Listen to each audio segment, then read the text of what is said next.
Magnetic field lines show the direction at every point along which a small magnetized needle align. Do the magnetic field lines also represent the lines of forces on a moving charged particle at every point? बताओ। ये बोल रहे हैं कि magnetic field lines और line of forces, इन दोनों की direction same होती है क्या? लाइन ऑफ फोर्स मतलब फोर्स की डायरेक्शन और मैग्नेटिक फील्ड की डायरेक्शन सेम होती है क्या चार्ज पार्टिकल के लिए? अपोजिट नहीं, परपेंडिकुलर होती है। क्यूवी भी पढ़ा है ना अपन ने। हाँ, तो तीन, ये दोनों 90 डिग्री होता है ना, वेलोसिटी, मैग्नेटिक फील्ड की डायरेक्शन, और फोर्स की भी 90, ये इन दोनों से 90, ठीक है। तो 90 डिग्री पे होंगे, सेम डायरेक्शन में नहीं होंगे तो wrong, they will be perpendicular to each other. मतलब बी पढ़ो। If magnetic monopole exists, how would the Gauss law of magnetism be modified? If magnetic monopole exists, that how will you modify the Gauss law for magnetism?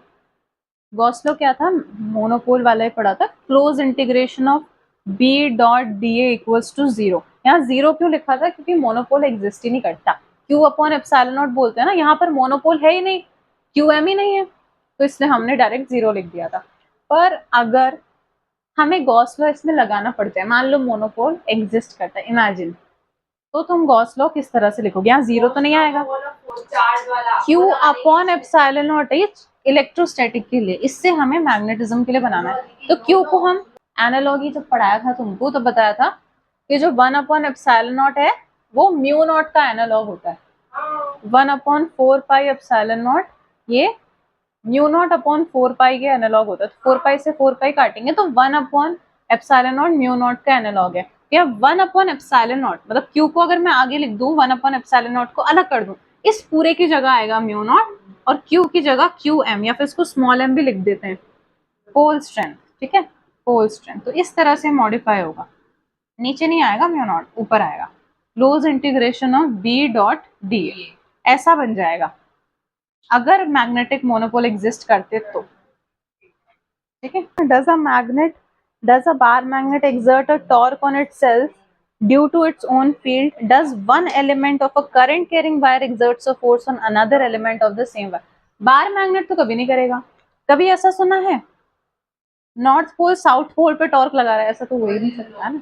इसका कोई element एक दूसरे पे तो torque नहीं लगाएगा। बार मैग्नेट के लिए तो बिल्कुल पॉसिबल नहीं है। पर क्या करंट कैरिंग कंडक्टर के लिए, करंट कैरिंग सर्कुलर कंडक्टर के लिए पॉसिबल है? एक नॉर्थ बनाया था, एक साउथ बनाया था, याद है?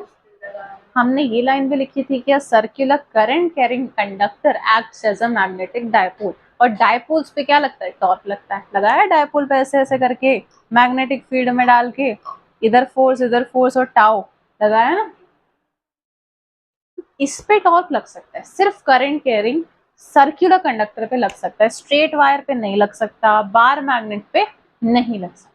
तो इसका आंसर यस हो जाएगा in the case of circular current carrying conductor. क्या ये वाला एलिमेंट, मान लो एक एलिमेंट दूसरे एलिमेंट पे टॉर्क लगाएगा क्या? हाँ, वही लगाएगा, कि पूरा एक डायपोल की तरह एक्ट कर रहा है, तो एक एलिमेंट दूसरे एलिमेंट पे टॉर्क लगाएगा। अगला देखो, magnetic field arises due two charges in motion. Can a system have magnetic movement even though it's net charge is 0?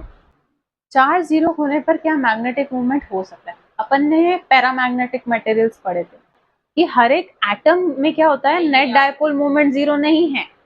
हर एक, आप सुन लो, हर एक एटम में डायपोल मूवमेंट 0 नहीं है, पर पूरे मटेरियल में डायपोल मूवमेंट 0 है, ठीक है। तो वैसी ही ये कंडीशन बता रहे हैं कि चार्ज 0 नहीं है, मतलब क्या है, डायपोल मूवमेंट 0 नहीं है, पर पूरे मटेरियल का डायपोल मूवमेंट नेट जो है वो 0 हो गया। तो ये पॉसिबल है, लाइक इन पैरामैग्नेटिक मटेरियल्स, ये आंसर है, ठीक है।